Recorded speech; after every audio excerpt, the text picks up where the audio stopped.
Hey everyone. Alright, so in this video, I'm going to talk to you guys about my favorite era in the Walt Disney Animation Studios timeline, okay? So my favorite era is the 40s and the 50s. I absolutely adore this era.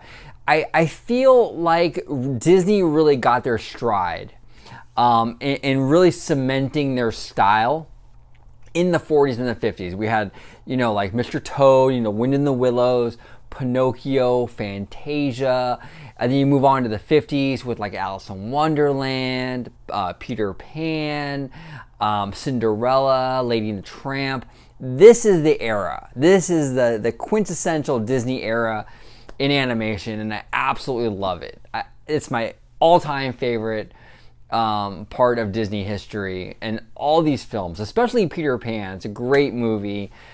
They just had this feeling, this warmth to them, and I can't even really explain it, but they had this warmth to them, and they had like that classic Disney style, and it was really, in my opinion, the pinnacle of that studio. They really hit their stride in that era.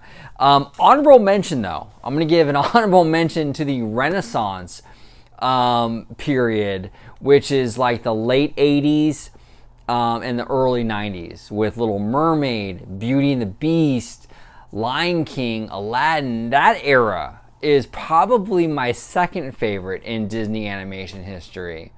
Little Mermaid saved the studio. It really did. Before Mermaid, the studio was in really bad shape. Disney was really considering, getting rid of its animation department.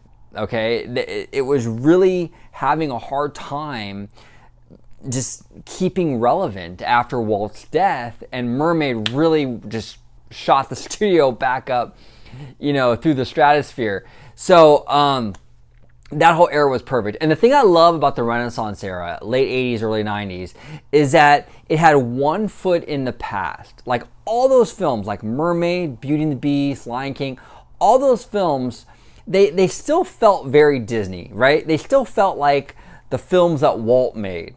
But at the same time, they had like kind of like a foot in the future, and they felt very fresh and different. It was, in my opinion, the perfect balance between, honoring Walt's legacy, but making the films fresh and new.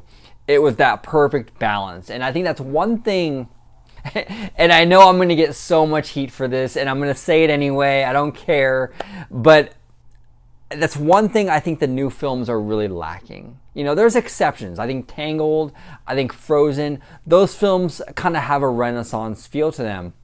But I feel a lot of the newer films they're good movies. Like, Wreck-It Ralph is a good movie. I liked it. Zootopia, great movie. Loved it.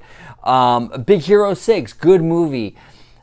But they don't feel like they belong in this studio, if that makes sense.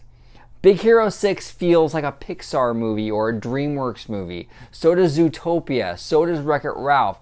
They're good movies. I'm not knocking them. They just don't fit the studio. Okay? And I wish Disney would kind of go back and figure out a way, like Eisner did in the late 80s, mid to late 80s, when Michael Eisner figured out a way to make the animated films coming out of Walt Disney Studios, make them new, make them relevant, while still keeping a foot in Walt's era and still honoring the legacy that he started with the studio. I wish the new management could figure out a balance in that. Because right now, I really do feel like the current films, they feel like Pixar and DreamWorks movies. A lot of them do. And I know a lot of you are going to disagree with me on this. I made a video a while back about Walt Disney Animation Studios, and I got a lot of heat for it. But I just feel that the kind of movies that Walt Disney Animation Studios should put out should be timeless. They should have that idea that, hey, this is a movie that kids from 20, 30, 40, 50 years from now, generations from now, are going to watch. And when they watch that movie, is it still going to hold up? Okay? And I'm sorry, I don't think a movie like Big Hero 6 that has a very pop, modern soundtrack, you know, Fall Out Boy, I think, did the soundtrack for it. I don't think that movie is going to age well in 20, 30, 40 years. There's a reason why films like The Little Mermaid and Beauty and the Beast have aged so well and are still so part of our pop culture, because they didn't infuse pop music from that era into the movie. Okay? They didn't do that.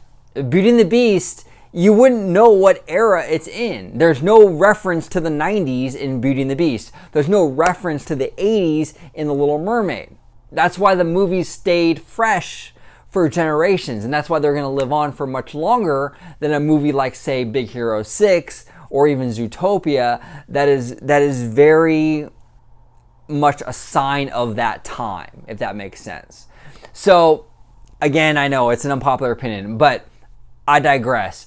The Renaissance era was a really great era in Disney animation. It was a perfect mix of Walt's legacy and current Disney. But my all-time favorite was the 40s and 50s with The Wind in the Willows, Pinocchio, Fantasia, Alice in Wonderland, Peter Pan. That is, in my opinion, the pinnacle, the golden era of Walt Disney Animation. But what are your thoughts? I know you guys have a ton of thoughts on this. What are your thoughts on my favorites, the 40s and 50s? What are your thoughts on what I said about the current state of Disney animation? What are your thoughts on all of it? What's your favorite era in Walt Disney Animation Studios history? I love to hear from you guys. Comment below. Thank you so much for watching. Like, subscribe. I do content on Disney all the time. And as always, have a wonderful day.